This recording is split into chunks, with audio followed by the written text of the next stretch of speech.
ചരിത്രമെഴുതാനൊരുങ്ങി ഉത്തരാഖണ്ഡ്. സംസ്ഥാനത്ത് ഏകീകൃത civil code ഇന്നു മുതൽ പ്രാബല്യത്തിൽ വരും. അന്തിമ വിജ്ഞാപനവും UCC പോർട്ടലും മുഖ്യമന്ത്രി പുഷ്കർ സിംഗ് ധാമി പുറത്തിറക്കും. ഇതോടെ രാജ്യത്ത് ഏക സിവിൽ കോഡ് നടപ്പിലാക്കുന്ന ആദ്യ സംസ്ഥാനമാകും ഉത്തരാഖണ്ഡ്. ജിഷ്ണു കൃഷ്ണൻ ചേരുന്നു. ജിഷ്ണു, വിശദാംശങ്ങൾ.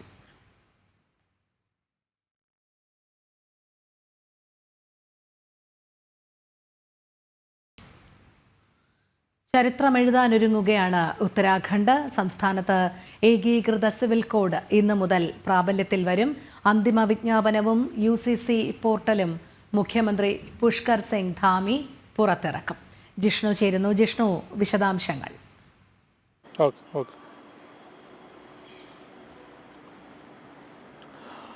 രോഹിണി, ഉത്തരാഖണ്ഡിൽ ഇന്നു മുതൽ ഏകീകൃത സിവിൽ നിയമം പ്രാബല്യത്തിൽ വരികയാണ്. അല്പസമയത്തിനകം തന്നെ മുഖ്യമന്ത്രി പുഷ്കർ സിംഗ് ധാമി ഏകീകൃത സിവിൽ നിയമത്തിന്റെ അന്തിമ വിജ്ഞാപനവും ഒപ്പം UCC പോർട്ടലും പുറത്തിറക്കും. കഴിഞ്ഞ ദിവസങ്ങളിലും ഒപ്പം ഇന്ന് രാവിലെയുമായി മുഖ്യമന്ത്രി തന്നെ പ്രതികരിച്ചിട്ടുള്ളത് സംസ്ഥാനത്ത് എല്ലാ ജനങ്ങൾക്കും എല്ലാ കാര്യങ്ങളിലും തുല്യ നിയമം ഉറപ്പാക്കുന്നതാണ് ഏകീകൃത സിവിൽ നിയമം. ഇത് BJP ജനങ്ങൾക്ക് നൽകിയ വാഗ്ദാനമാണ് എന്നുള്ളതാണ് മുഖ്യമന്ത്രി പുഷ്കർ സിംഗ് ധാമി ചൂണ്ടിക്കാട്ടിയിട്ടുള്ളത്. ഇന്ന് UCC പോർട്ടലും UCC അന്തിമ വിജ്ഞാപനവും പുറത്തിറക്കുന്നതോടെ ഭാരതത്തിൽ ആദ്യമായി ഏകീകൃത സിവിൽ നിയമം പ്രാബല്യത്തിൽ വരുന്ന സംസ്ഥാനമായി ഉത്തരാഖണ്ഡ് മാറും. വിവാഹം, വിവാഹമോചനം, സ്വത്തുക്കളുടെ കൈമാറ്റം, പിന്തുടർച്ചാവകാശം, ഭൂമി കൈമാറ്റം തുടങ്ങി എല്ലാ കാര്യങ്ങൾക്കും എല്ലാ പൗരന്മാർക്കും ഒരേ നിയമം ഉറപ്പാക്കുന്ന തരത്തിലാണ് UCCയുടെ ചട്ടങ്ങൾ തയ്യാറാക്കിയിട്ടുള്ളത്. കഴിഞ്ഞ 2 വർഷത്തെ ശ്രമഫലമായാണ് ഉത്തരാഖണ്ഡ് സർക്കാർ ഏകീകൃത സിവിൽ നിയമം നടപ്പിലാക്കുന്നതിനുള്ള ഏറ്റവും അവസാന ഘട്ടത്തിലേക്ക്, ഏറ്റവും അവസാന സ്റ്റെപ്പിലേക്ക് എത്തിയിട്ടുള്ളത്. 2022 നിയമസഭാ തെരഞ്ഞെടുപ്പിൽ BJP ജനങ്ങൾക്ക് നൽകിയ വാഗ്ദാനമായിരുന്നു സംസ്ഥാനത്ത് ഏകീകൃത സിവിൽ നിയമം നടപ്പിലാക്കും എന്നുള്ളത്. തെരഞ്ഞെടുപ്പ് കഴിഞ്ഞ്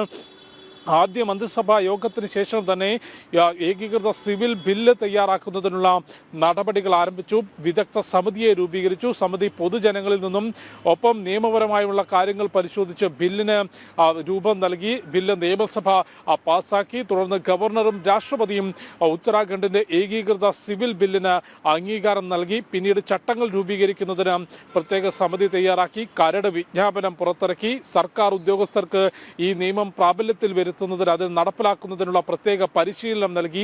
പ്രചാരണ പരിപാടികൾ, പൊതുജനങ്ങൾക്ക് ഈ നിയമം സംബന്ധിച്ച് അവബോധം സൃഷ്ടിക്കുന്നതിനുള്ള പ്രചാരണ പരിപാടികൾ നടത്തി. ഇത്തരത്തിൽ 2 വർഷം നീണ്ടുനിന്ന നിയമ നടപടികൾക്കും ഈ ക്രമീകരണങ്ങൾക്കും ഏറ്റവും ഒടുവിലാണ് ഇന്ന് ഉത്തരാഖണ്ഡിൽ ഏകീകൃത സിവിൽ നിയമം നടപ്പിലാക്കാൻ ഒരുങ്ങുന്നത്. ഉത്തരാഖണ്ഡിനെ സംസ്ഥാനത്തെ സംബന്ധിച്ചും ഭാരതത്തെ സംബന്ധിച്ചും ഏറെ അഭിമാനിക്കാവുന്ന നിമിഷമൊപ്പം ചരിത്രപരമായ ദിനം കൂടിയാണ് ഇന്ന്. കാരണം എല്ലാ കാര്യങ്ങൾക്കും മറ്റ് വ്യക്തി നിയമങ്ങൾക്കപ്പുറത്തേക്കും എല്ലാ പൗരന്മാർക്കും തുല്യ നിയമം ഉറപ്പാക്കുക എന്നുള്ളത് രാജ്യത്തിന്റെ ഭരണഘടന തന്നെ മുൻപോട്ട് വെച്ചിട്ടുള്ള ഏറ്റവും പ്രധാനപ്പെട്ട നിർദ്ദേശങ്ങളിൽ ഒന്നാണ്. അത് ഉത്തരാഖണ്ഡ് നടപ്പാക്കുന്നു. ദേശീയ തലത്തിൽ UCC നടപ്പിലാക്കുന്നതിനുള്ള ചർച്ചകളും അതിന്റെ നടപടികളും കേന്ദ്ര സർക്കാർ തലത്തിൽ പുരോഗമിക്കുകയാണ്. ഒപ്പം ഗുജറാത്ത് സർക്കാരിന്റെ ഭാഗത്തു നിന്ന് ഇതിനോടകം സംസ്ഥാനത്ത് ഏകീകൃത സിവിൽ നിയമം നടപ്പിലാക്കുന്നതിനുള്ള പ്രാഥമിക നടപടികൾ ആരംഭിച്ചു. വിദഗ്ധ സംഘത്തെ രൂപീകരിച്ചിട്ടുണ്ട്. അത്തരത്തിൽ വിവിധ സംസ്ഥാന തലത്തിലും ദേശീയ തലത്തിലും മുഴുവൻ പൗരന്മാർക്കും എല്ലാ കാര്യങ്ങൾക്കും തുല്യ നിയമം ഉറപ്പാക്കുന്ന, വ്യക്തി നിയമങ്ങൾക്കപ്പുറത്തേക്ക്